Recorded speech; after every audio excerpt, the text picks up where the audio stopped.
Today's episode is brought to you by DeSanto Propane. DeSanto Propane is 4 generations strong as a trustworthy family-owned business with unmatched customer service. Go online at DeSantoPropane.com for more info or call toll-free at 1-800-752-4574. Since 1937, the difference has been DeSanto Propane.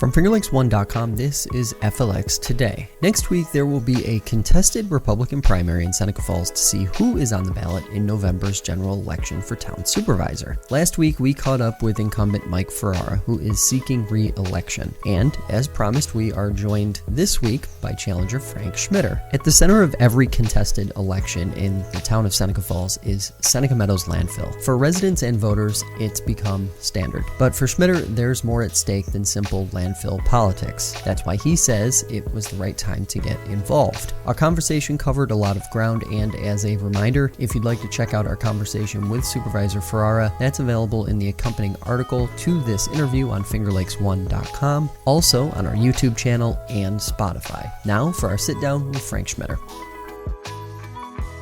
Frank, thanks so much for taking the time to talk with us today. Obviously, you are in the throes of campaigning right now. I'm curious, why do you want to run for town supervisor? And I feel at this time in my life, my children are grown, that I have the time to give 100% effort into it. So my first thought was, after talking to family and friends, they've encouraged me to do it. I was asked by a person from the Republican Party if I would be interested in being on the town council. They had an opening for appointment.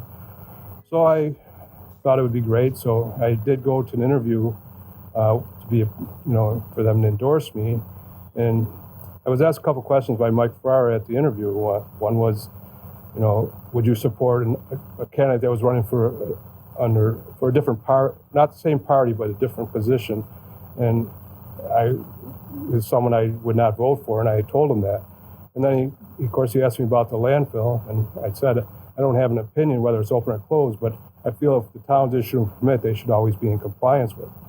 So I got a call the next day. They said they wouldn't not endorse me because I wouldn't support their other candidate. And then, of course, I knew people in the meeting before, and they told, on the side, told me that's not the case, why you did not get endorsed. You didn't get endorsed because Mike wasn't sure if you were going to support the landfill or not. So I went home and I discussed it with my wife, and I decided that I don't think I could work under someone that wants to control everything I do and say. So I decided instead of running for town council, I would throw my hat in for town supervisor, and that's what I did. Total time, how much time would you say you considered that option? Because another option would have been to just not run. You got into it, you tried. What made you sort of say, no, I really want to do this. I'm gonna do this. And what was that time frame like? Was it a day? Was it a week? Was it a couple weeks? It was probably a couple days for me to actually say I was going to do it. I kept it to myself. My wife and I we talked about it, and then so I didn't really let anybody know until I started getting signatures for the for the primary, and then I started getting a lot of calls from people glad that I was doing it and pushing me to do it. So, as you've been talking to folks in Seneca Falls, what are the top 2 or 3 issues that you think people are most worried about right now in this primary? Well, I don't think I could just narrow it to 2 or 3, Josh. I knocked out a lot of doors. I had to get my signatures without the party endorsement. And there's pretty much 6 or 7 pretty major ones. And I'm not going to prioritize which I think is more important or what the people thought. But obviously, the one is the Cayuga Nation. You got the infrastructure, you have the landfill, you have high taxes, you have the reassessment, and this seems like a little one to people, but people are upset that they no longer could pay their water bill at the town. I think they felt once a quarter they could actually go to the town building, talk to someone, see what's on the bulletin board, whatever the case may be. It kept them a little bit involved. Now we make them go to, a bank that's on the outside of town, outskirts of it, and they wanted to be in the building and see it. So we took that away from them. And another complaint, people say there's just no, contact between the town people and them. It's hard for them to find answers for anything they want to know. Mm-hmm. When you look at a prospective term as supervisor, what's that long-term vision? What do you see as kind of the ideal look for Seneca Falls when that 4 years is up?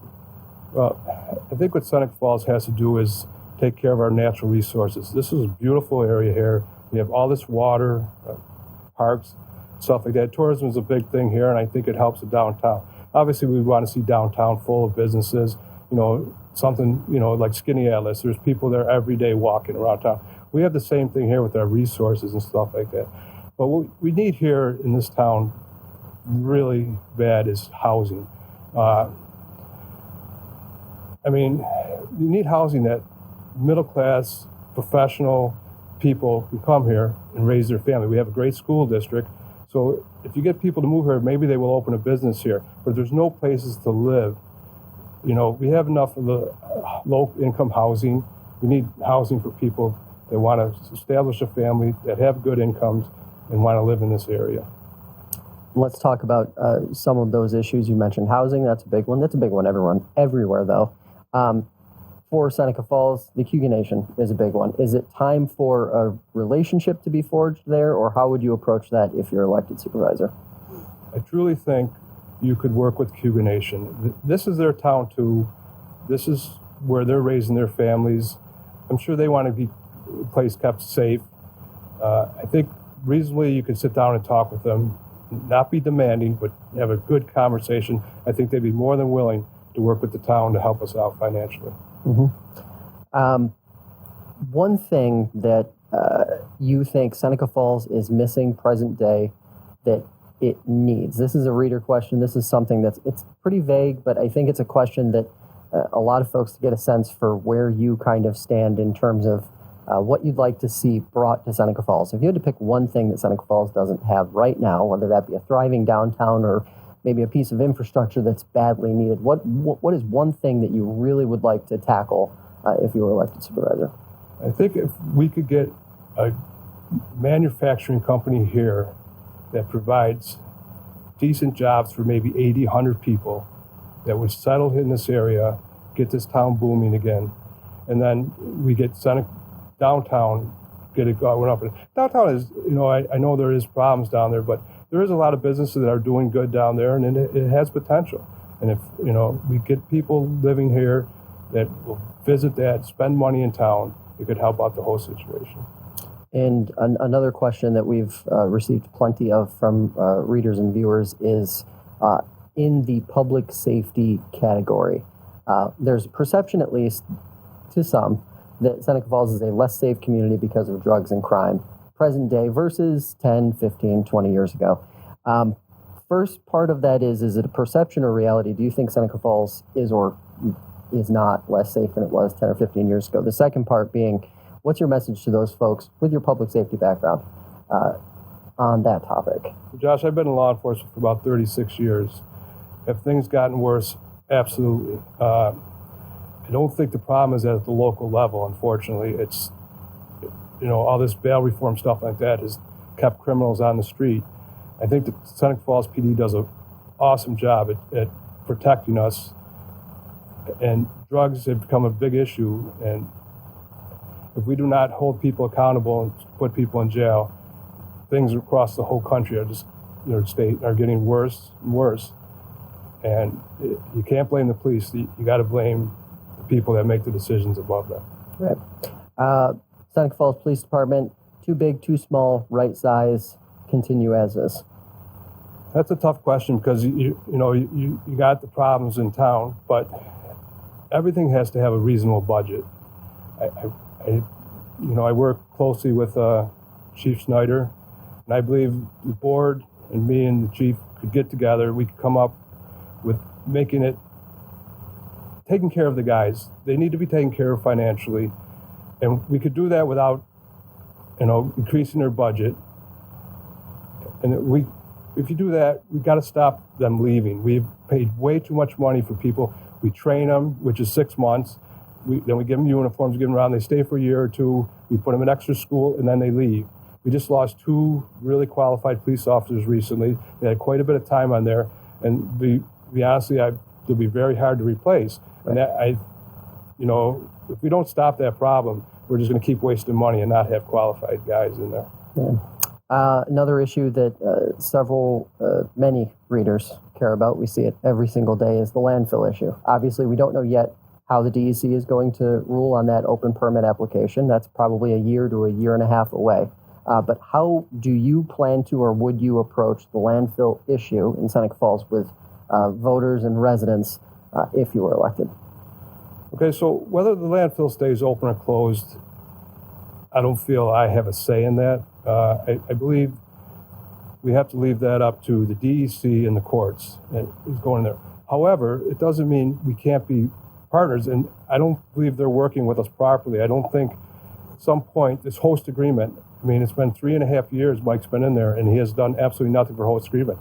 Now he proposes one that would happen probably a year from now, he said, when the DEC decides. Well, if they were good neighbors, they would give a host agreement that's fair to the people of this town, and they need to be in compliance with their permit. If they're not going to be in compliance, then we should not issue a permit, because there's no incentive for them to take care of the problems if you're going to just give them the permit. And one other thing that most people don't think about is the overweight trucks going in there. It really needs to put an end to that. There's no incentive for them to do it. They're allowed to take so much garbage a day, whether 200 trucks bring it in or 210, they're still going to get that same amount of garbage. But with trucks being overweight, they're doing damage to our infrastructure. I know a guy that works for an engineer for a city, and he told me one truck overweight going down the road probably does more damage than 30 to 40,000 cars. And I thought, well, this sounds crazy. But if you put it in comparison, this is how I try to describe it to people. If you took a mother with a newborn baby, she can pick it up, carry it around all day, and nothing happens to her. Now tell her to pick up her 18-year-old child one time, and your body can't handle it. And it's the same with the infrastructure. It's just a lot of weight, and it's definitely an issue because the state has crazy fines for overweight trucks because they know what it does to it. Yet, the landfill allows them in there, and there's no benefit to anybody. Plus, it's a safety issue. They're harder to stop and cause accidents and stuff, and people get hurt. So they need to address that. I was going to say, is that something that the landfill should be dealing with from your perspective, or is that something that local law enforcement would need to work with state police and enforce outside on the way in? I did that later in the career of my state police. I was on a scales detail, and we did write a lot of overweight tickets there, but the problem is you can't get everyone because you'd have to be there 24 hours a day. For them, it is a problem that they can handle because they do not have to accept the person. They can just say, look, you're overweight, we're going to offload you here, but you're going to pay an extra $1,000 a ton. And that would stop people from coming in if there was a penalty for them bringing it in. But that's something their management would have to decide on. Mm-hmm. Talked a little bit here about road infrastructure, but there's a lot of other infrastructure issues here in the town. Water, sewer. When you think about a couple of those, they're big, they're expensive. What would you like to see, or how would you approach some of those bigger infrastructure issues that the town has over a span of 4 years? Well, first of all, we have to do things. We can't, these people complain about their basements flooding, and yet we still talk about it. And next rainstorm, are we still going to be talking about it, or are we going to get shovels in the ground and get these problems resolved? You just have to take action. You can talk about stuff till you're blue in the face, but if you don't actually do something, problems are not going to be resolved. So I think we need to start getting stuff done right away. You're not going to get it done in a year, but if you don't ever start, you're never going to get it done. You just got to start and keep resolving problems. What do you say to the folks who, when they hear that, they think, oh no, that's going to be a lot of projects, a lot of money, my taxes might go up? It's a balanced approach? Of course, it's a balanced approach. You got to keep taxes where they are. But that's where, again, if we had a host agreement with the landfill and they had helped with this, the expenses, and we work with the Hugo Nation and we cut wasteful spending, I think the town would have the money to do this. You mentioned communication near the top of this interview. That being one of the major ways folks got their communication from the town was going to pay their water bill in person. Right. if you were town supervisor, what are a couple of the ways that you would like to see that communication be bolstered, improved? So maybe people don't have to come to the town hall to actually know what's going on. Well, you have to have your phone number out there. You have to have people available to call. I mean, a lot of senior citizens have no other way but their phone. So if you have that out there, and I'm a firm believer you need to return calls. So if someone calls, I have a neighbor who had an issue and he called several times and got no response to it. So that's not a good way to handle things. If people call, you need to step up to the plate, and it doesn't have to be you, me directly, or someone on the board, but if it's a highway problem, you call the highway and say someone needs to go address this situation. And get the people that work for the town, to do their job. There's been some concern that the town's own workforce has seen a bit too much turnover over the last few years, a bit too much churn. What do you say to that problem? Is that something that you think as town supervisor you'd be able to affect? I definitely think that is a huge problem in this town. You have to pay people an honest, fair wage. And I think a lot of it has to do with our hiring. We need to pay people better, but they need to have qualifications. We have to stop wasting money. I mean, I watched at a meeting where we don't have anybody for the town highway department that could pour a concrete sidewalk. I find that disturbing, that we have to hire outsiders. I mean, we know contractors at least double or triple the price on anything. We should have a couple guys that work for the town that can pour concrete and handle it there. And that you save money, then you could give them the raise they need so they can raise their family comfortably in this town. Absolutely. Another reader question that we had thrown at us. Public forums. There's at least a portion of the population who would like to see more regular public forums beyond just meetings where business is conducted, where folks can ask the town board questions, the town supervisor questions. If you're elected town supervisor, do public forums in some way, shape, do they have priority in your administration? Absolutely. I'm a firm believer the people of this town is one who we represent should have their say in just about everything. And if they want to voice their opinion, they can come to the meeting. I wouldn't set time limits. I let people need the time to speak. It is what it is. Maybe having other times where you can meet once a month. If you're going to say, I'm in my office, anybody wants to come in and talk directly to me, I'll have hours set. Be it Tuesday from noon to 8 p.m. Anybody wants to come in. You've got to give people the opportunity to come in. And a lot of people aren't comfortable doing it in front of audiences. So if you sit there in your office one-on-one, they're more apt to discuss it with you and tell you how they really feel. My last question for you, where can folks learn more about your campaign? We're only about a week away from primary day here, so where can folks learn more about your campaign? Well, I guess I will give out my cell number, and anybody can call me. I'd answer any questions they want. It's 315-729-3931. Or they can stop by my house, and I'll talk to them there. All right, Frank, appreciate the time. Thanks so much for taking it today. Thank you, Josh. That'll do it for this edition of Finger Lakes Today. If you'd like to see more conversations like this one, check out the show on your favorite podcast platform or subscribe to the FingerLakes1.com YouTube channel. Have a great day, and we'll see you next time.